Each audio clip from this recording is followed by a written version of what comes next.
Welcome to YOUCANIC. Today here on YOUCANIC we have a 2019 Chevy Trax, and on the Chevy Trax we're going to go over how you can replace your tail light.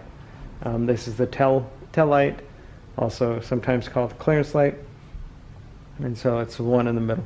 We're going to replace that. So to do that, you first need to pop your hatch or trunk, remove 2 screws here, Phillips screws, pop these little covers, and then be able to get your fingers here and be able to pop this tail light housing away, and then you'll just need to spin this around, and we're going to go for this light here. It's a quarter turn to the left, and then be able to pull it out.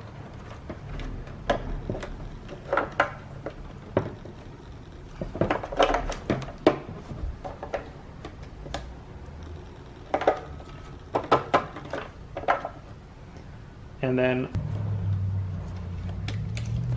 we can pop this light bulb out, and to be able to get us a new light bulb.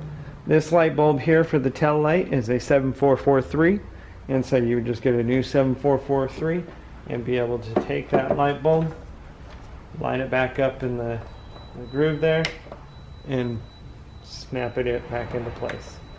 Now you'll notice you got two smaller and 2 large, so you'll line that up.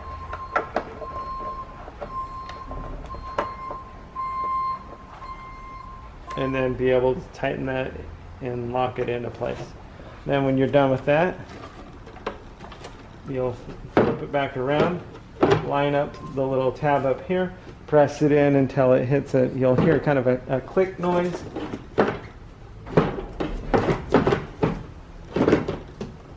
Right? So you line it up, press it in, you'll hear a click noise, and then you'll be able to put your 2 screws in, tighten those up, put your covers back on. And so that's how you replace your tail light. Thanks for watching YOUCANIC, where you can be the mechanic.